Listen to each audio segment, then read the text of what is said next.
नमस्कार। Sanskrit online classes में आप सभी का स्वागत है। पिछली क्लास में हमने हितोपदेश के अंतर्गत कुछ महत्वपूर्ण पद्यों को लेकर के चर्चा की थी। आज हम आगे के जो हमारे पद्य हैं उनको लेकर के हम चर्चा करेंगे। तो आइए शुरू करते हैं। हमारा अगला पद्य है, को धन्यो बहुभिः पुत्रै कुशुला आपूर्णा आढकै वरम एकः कुला आलम्भि यत्र विश्रूयते पिता। अब यहाँ पर कवि कहते हैं कि जो कुल की वृद्धि करता है, कुल की उन्नति करता है, ऐसा एक पुत्र का होना श्रेष्ठ होता है, लेकिन सैकड़ों मूर्ख पुत्रों को होना श्रेष्ठ नहीं होता है। तो इसी का वर्णन इस पद्य में किया गया है। तो कवि कहते हैं, कुशुला आपूर्णा आढकै, अर्थात भूसी से भरे हुए पात्र के समान।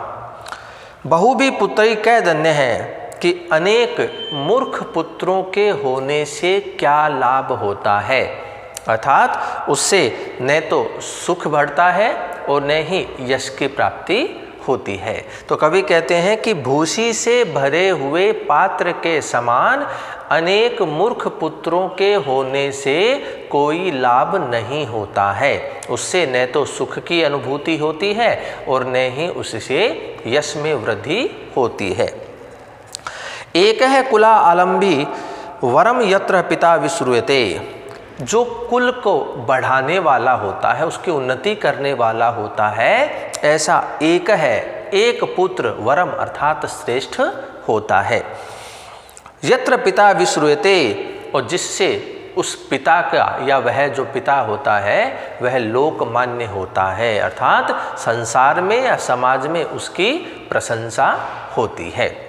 तो यहाँ कवि कहते हैं कि भूसी से भरे हुए पात्र के समान, जिस प्रकार से भूसी जो होता है उसका कोई प्रयोजन नहीं होता है, वह व्यर्थ ही होता है।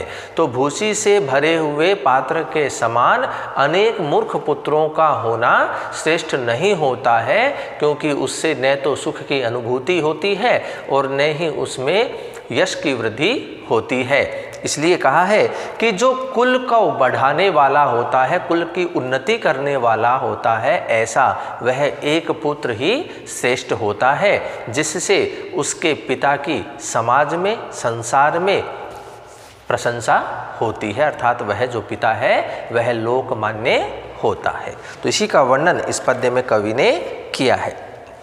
अगला पद्य देखिए, ऋण कर्ता पिता शत्रुर्माता च व्यभिचारिणी भार्या रूपवती शत्रु पुत्र है शत्रु अपंडित है।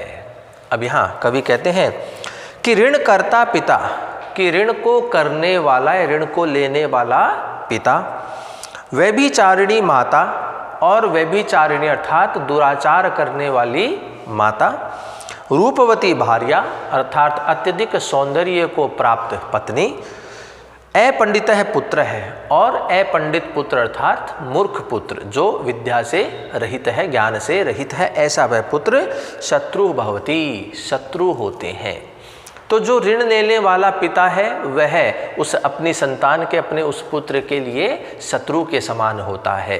दुराचार व्यभिचार व्यवहार करने वाली माता जो है वह उस पुत्र के लिए शत्रु के समान है, और अत्यधिक रूप सौंदर्य को प्राप्त की हुई पत्नी भी उस पुत्र के लिए शत्रु के समान होती है। और जो अविद्या अर्थात जो विद्या को ग्रहण नहीं किया गया है, ऐसा वह पुत्र भी शत्रु के समान कहा गया है।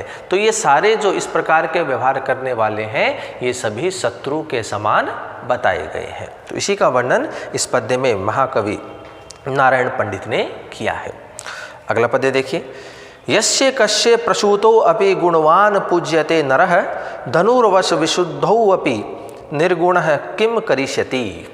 तो यहाँ कवि कहते हैं कि जिस किसी भी वंश में उत्पन्न हुआ हो, किसी भी कुल में, किसी भी उच्च परिवार में उत्पन्न हुआ हो, यदि वह गुणवान नहीं है तो वह सम्मान के योग्य नहीं होता है। तो यहाँ कवि कह रहे हैं कि यस्य कस्य प्रसूत है अपि गुणवान नरः लोके पूज्यते, कि किसी भी वंश में, किसी भी कुल में उत्पन्न होने वाला पुत्र या व्यक्ति यदि गुण से परिपूर्ण है, गुणी है, तो उस मनुष्य की, उस व्यक्ति की, उस पुत्र की संपूर्ण समाज में सम्मान प्राप्त होता है।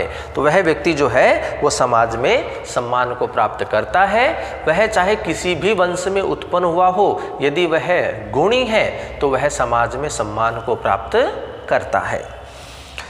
वंश विशुद्ध है अपि धनु यदि निर्गुण है तदाशः किम करिष्यति। तो यहाँ कवि कहते हैं कि वंश विशुद्ध है अपि अर्थात श्रेष्ठ बांस से बने हुए धनु अर्थात यदि धनुष निर्गुण है अर्थात गुणों से रहित, इसका तात्पर्य है कि वह प्रतंजा से रहित है। तो किम करिष्यति, तो वह जो धनुष है वह किस काम का है, अर्थात वह निष्फल होता है।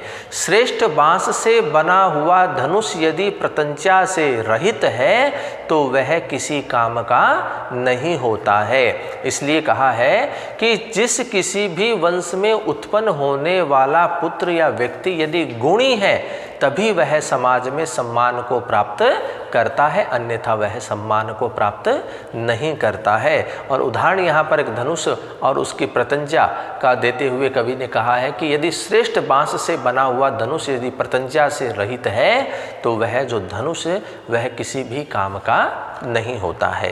तो इसी का वर्णन इस पद्य में कवि ने किया है। अगला पद्य देखिए।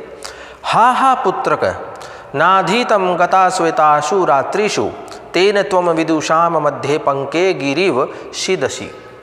अब यहाँ कवि कहते हैं कि बड़े ही दुख की बात है पुत्र, हा हा हा पुत्र का अर्थात बड़े ही दुख की बात है पुत्र, त्वया अर्थात तुम्हारे द्वारा या तुमने, गतासु एतासु रात्रिषु ने अधितम कि तुम्हारे द्वारा व्यतीत की हुई रात्रियों में अध्ययन नहीं किया।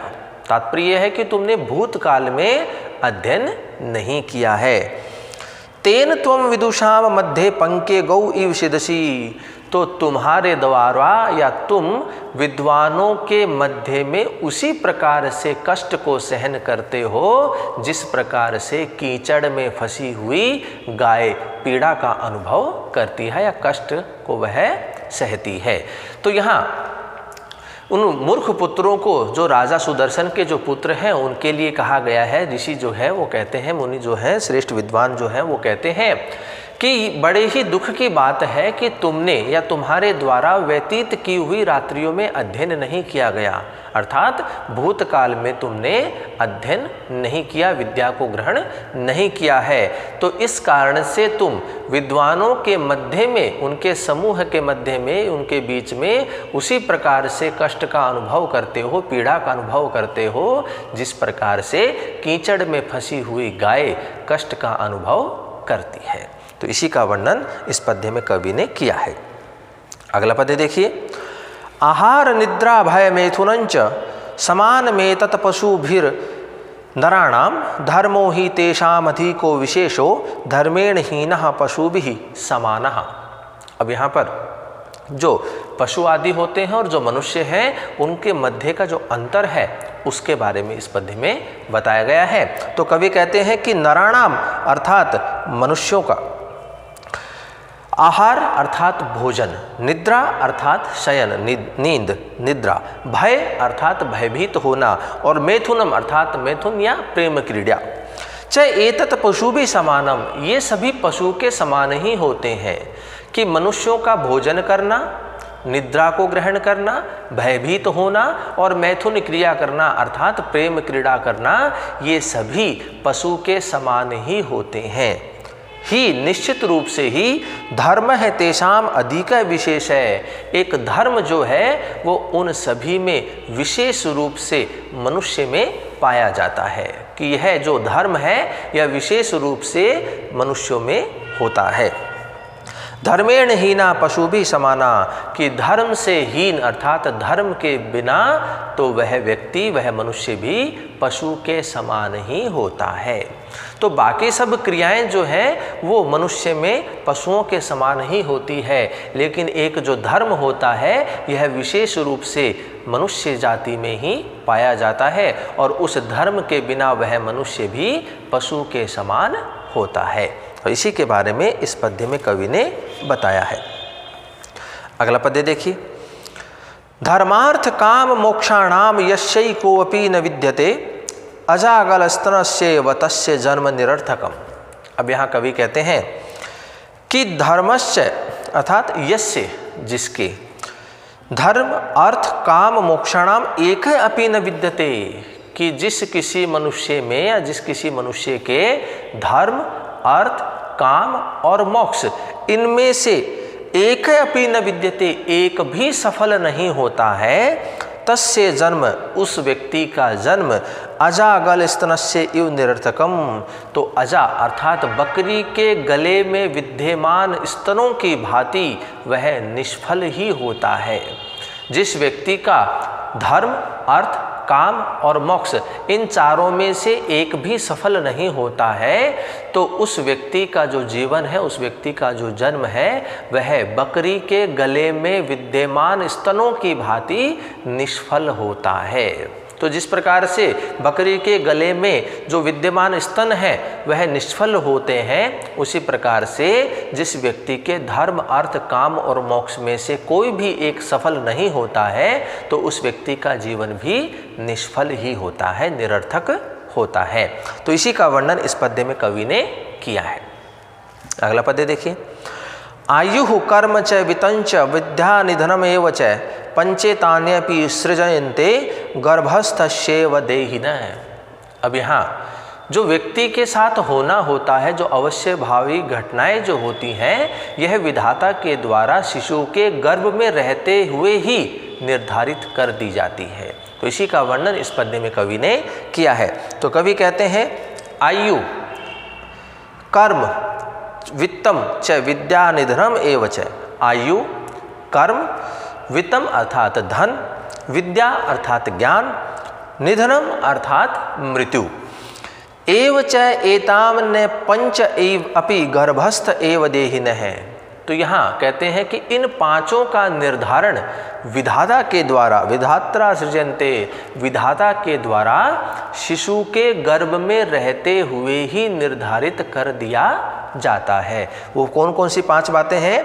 एक व्यक्ति की आयु, व्यक्ति के द्वारा किए जाने वाले कर्म, व्यक्ति को प्राप्त होने वाला धन, व्यक्ति के द्वारा ग्रहण की जाने वाली विद्या और व्यक्ति की जो मृत्यु का जो समय है, इन पांचों का विधाता के द्वारा जननी के गर्भ में स्थित रहते हुए ही उस शिशु के लिए निर्धारित कर दिया जाता है।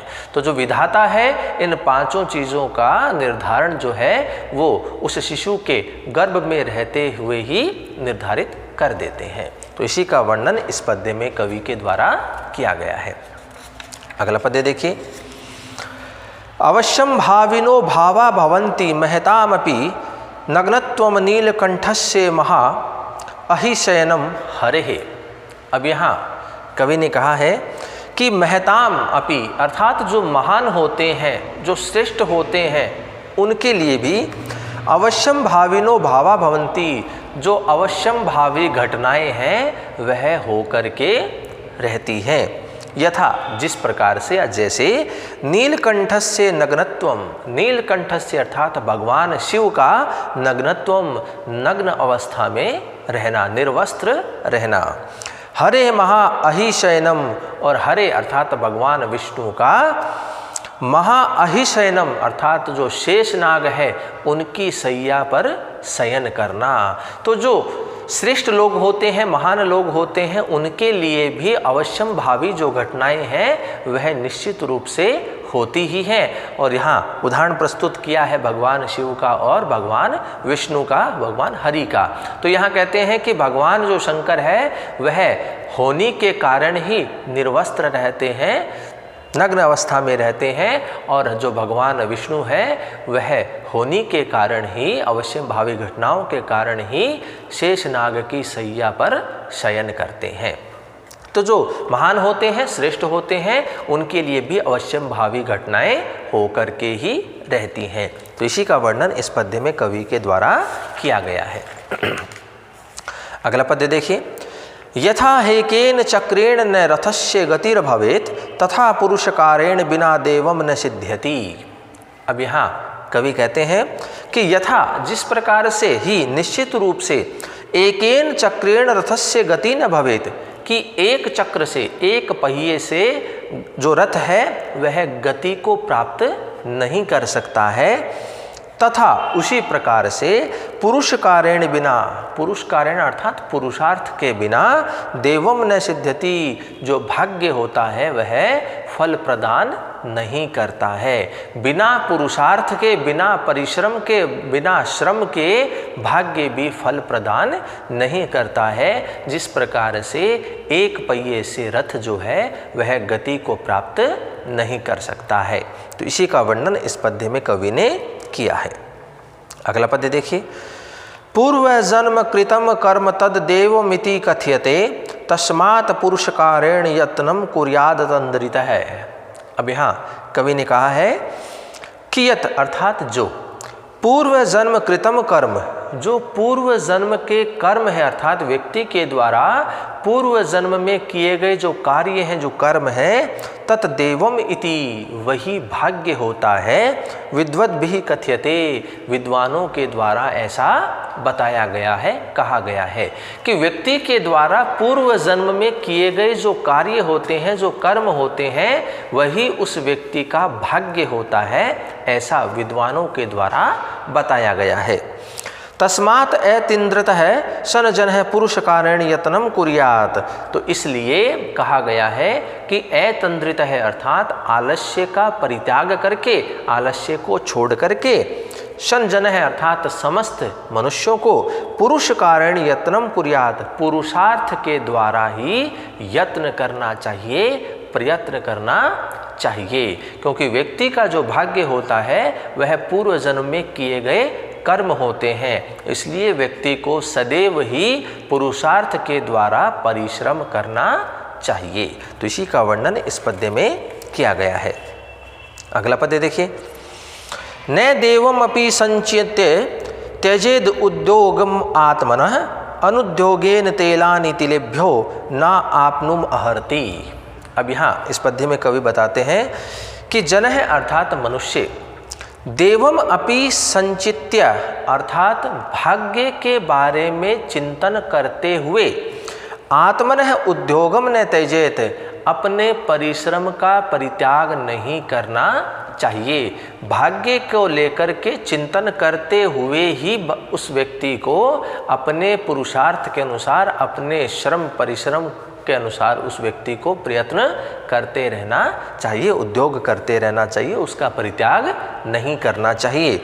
यत है जो कि अनुद्योगेन तिलेभ्यः तेलानि आप्तुम न अर्हति, अनुद्योगेन अर्थात बिना प्रयत्न के, बिना प्रयास के, तो तिलेभ्यः तेलानि आप्तुम न अर्हति, तिलों से तेल को भी प्राप्त नहीं किया जा सकता। जब तक प्रयास नहीं किया जाएगा तिलों से तेल भी प्राप्त नहीं किया जा सकता है।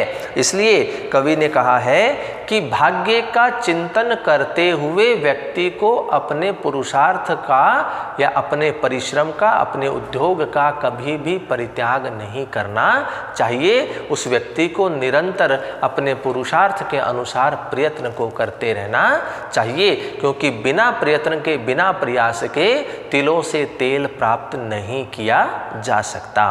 तो इसी का वर्णन इस पद्य में कवि के द्वारा किया गया है। अगला पद्य देखिए। उद्योगिनम पुरुष सिंहम उपैति लक्ष्मी, देवेन देयमिति का पुरुषा वदन्ति, देवम निहत्य कुरु पौरुषम आत्मशक्तया, यत्न कृते यदि न सिद्ध्यति को अत्र दोष है। अब यहाँ कवि ने बताया है कि व्यक्ति को निरंतर प्रयास करना चाहिए। यदि प्रयास करने के पश्चात उस व्यक्ति को सफलता नहीं मिलती है तो उसमें किसी का कोई भी दोष नहीं होता है। तो इसी का वर्णन इस पद्य में किया है कवि ने। तो कवि कहते हैं कि लक्ष्मी उद्योगिनम पुरुष सिंहम उपेति, कि जो लक्ष्मी होती है, जो धन संपत्ति होती है, वह परिश्रम करने वाले श्रेष्ठ पुरुष को ही प्राप्त होती है। जो परिश्रम करता है ऐसे उस व्यक्ति को ही लक्ष्मी की प्राप्ति होती है। तो कवि कहते हैं कि लक्ष्मी ही उद्योगिनम पुरुष सिंहम उपेति, कि जो लक्ष्मी है वह प्रयत्न करने वाले श्रेष्ठ पुरुष को ही प्राप्त होती है। का पुरुषा देवेन देयम इति वदन्ति, का पुरुषार्थात जो कायर होते हैं वही ऐसा कहते हैं कि देवेन देयमिति, कि ये तो सब भाग्य के द्वारा ही होता है। इति वदंती, इस प्रकार से कहते हैं। जो कायर होते हैं वही इस प्रकार से कहते हैं कि ये तो भाग्य के द्वारा ही हुआ है। देवम निहत्य आत्मशक्तया पौरुषम कुरु, कि देवम निहत्य अर्थात जो भाग्य होता है उसकी परवाह किए बिना व्यक्ति को आत्मशक्तया अपनी शक्ति के अनुसार ही पौरुषम कुरु, पुरुषार्थ को करना चाहिए। भाग्य की परवाह नहीं करनी चाहिए, क्योंकि भाग्य जो होता है व्यक्ति के द्वारा किए गए पूर्व जन्म के कर्म ही होते हैं, ऐसा विद्वानों ने बताया है। तो इसलिए भाग्य की परवाह किए बिना व्यक्ति को अपनी शक्ति के अनुसार ही पुरुषार्थ करते रहना चाहिए। यत्ने कृते यदि न सिद्ध्यति, प्रयत्न करने पर भी यदि सफलता नहीं मिलती है, फल प्राप्ति नहीं होती है, अत्र कह दोष है, तो यहाँ पर किसी का दोष नहीं होता है। क्योंकि व्यक्ति का जो कर्म होता है वह प्रयत्न करना होता है। फल प्राप्ति का होना या फल प्राप्ति का न होना यह उस प्रयास पर निर्धारित नहीं होता है। व्यक्ति का जो कर्म है वह निरंतर प्रयास करना होता है। तो यहाँ कवि ने कहा है कि जो लक्ष्मी होती है वह उद्योग करने वाले अर्थात प्रयत्न करने वाले, परिश्रम करने वाले ही श्रेष्ठ पुरुष को प्राप्त होती है। का पुरुषा देवेन देयम इति वदंती, जो कायर लोग होते हैं वही इस प्रकार से कहते हैं कि ये तो भाग्य के द्वारा ही हुआ है।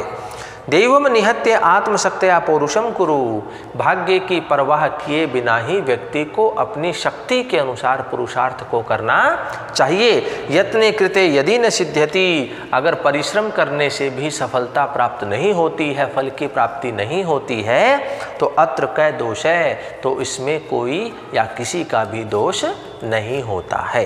तो इसी का वर्णन इस पद्य में कवि ने किया है। अगला पद्य देखिए। यथा अमृत पंडित कृता कुरुते यदि यदिच्छति एवमात्मकृतम कर्म मानव प्रतिपद्यते। अब यहाँ कवि कहते हैं कि जिस प्रकार से कुम्हार अपनी इच्छा के अनुसार ही उस मिट्टी के समूह से जैसा पात्र बनाना चाहता है वह वैसा प्राप्त कर लेता है, तो इसी प्रकार से मनुष्य को जो है वह अपनी शक्ति के अनुसार निरंतर प्रयास करते रहना चाहिए। तो यहाँ इसी का वर्णन किया है इस पद्य में। तो कवि कहते हैं कि यथा अर्थात जिस प्रकार से कर्ता अर्थात कार्य को करने वाला अर्थात वह जो कुम्हार मृत पंडित है अर्थात मिट्टी के जो समूह होता है उसके द्वारा यत यत इच्छति, जो जो चाहता है जैसे जैसे चाहता है, तत तत कुरुते, वैसा वैसा वह पात्र को प्राप्त कर लेता है, पात्र का निर्माण कर लेता है। एवं मानव है आत्मकृतम कर्म प्रतिपद्यते, और व्यक्ति जो होता है वैसे ही प्राणी अपने स्वयं के द्वारा किए गए अच्छे या बुरे कर्मों के द्वारा फल को प्राप्त करता है। तो व्यक्ति जिस प्रकार के कर्म को करता है उसी प्रकार के वह फल को भी प्राप्त करता है। यदि वह अच्छे कर्म को करेगा तो वह अच्छे फलों को प्राप्त करेगा, यदि वह बुरे कर्म करता है तो उसके परिणाम भी उसके लिए बुरे ही होते हैं। तो यहाँ कवि ने कहा है कि जिस प्रकार से कुम्हार मिट्टी के समूह के द्वारा जो जो चाहता है वैसा वैसा वह पात्र प्राप्त कर लेता है, बना लेता है, उसका निर्माण कर लेता है, इसी प्रकार से समस्त प्राणी भी अपने द्वारा किए गए अच्छे या बुरे कर्म के द्वारा ही अपने उन फलों को वह प्राप्त करता है। तो इसी का वर्णन इस पद्य में कवि ने किया है। अगला पद्य देखिए। काकतालीयवत प्राप्तम दृष्ट्वा अपि निधिम अग्रतः न स्वयं देवमादते पुरुषार्थमय क्षते। अब यहाँ कवि ने बताया है कि काकतालीयवत अर्थात काकतालीय नियम से या न्याय से प्राप्तम निधिम अर्थात अचानक प्राप्त हुई जो संपत्ति है, जो धन संपत्ति है, अग्रतः दृष्ट्वा आगे देख करके, अपि भी दैवम स्वयं न आद्यते भाग्य उसे उठा करके स्वयं नहीं देता है। कि यहाँ काकतालीय न्याय से अचानक प्राप्त हुई धन संपत्ति को आगे देख करके भाग्य जो है वह स्वयं उठा करके उसे नहीं देता है, किंतु पुरुषार्थम अपेक्षते, उसके लिए पुरुषार्थ की आवश्यकता होती है, उसके लिए भी प्रयत्न या परिश्रम या प्रयास करना होता है। जिस प्रकार से हमारे सामने भोजन की थाली पड़ी है तो उस भोजन को ग्रहण करने के लिए हमें अपने हाथ को आगे बढ़ाना ही होगा, वह भोजन जो है वो स्वयं अपने मुख में नहीं आ सकता है भाग्य के कारण, तो हमें निरंतर प्रयत्न प्रयास परिश्रम करना ही होगा। तो उसी का वर्णन इस पद्य में कवि ने किया है कि काकतालीय न्याय से अचानक प्राप्त हुई धन संपत्ति को आगे देख करके भाग्य स्वयं उसे उठा करके नहीं देता है, उसके लिए परिश्रम की आवश्यकता होती है। अब यहाँ पर एक शब्द आया है काकतालीय, तो काकतालीय नियम कुछ इस प्रकार से है, कथा इस प्रकार से है कि एक बार जो कौवा होता है वह किसी वन में निरंतर उड़ता है और वह अपने सामने एक ताड़ के वृक्ष को देखता है, तो वह सोचता है कि मैं रोज़ाना इस ताड़ के वृक्ष के ऊपर से उड़ करके जाता हूँ, तो आज मैं इस ताड़ के वृक्ष के नीचे से उड़ करके यहाँ से जाऊँगा। तो वह उस ताड़ के वृक्ष के नीचे से गुजरता है, जैसे ही वह उस वृक्ष के नीचे आता है तो संयोगवश भाग्यवश एक बड़ा फल जो है उस वृक्ष से टूट करके उस कौवे के ऊपर गिरता है और उस फल की वजह से वह जो कौवा है उसकी मृत्यु हो जाती है।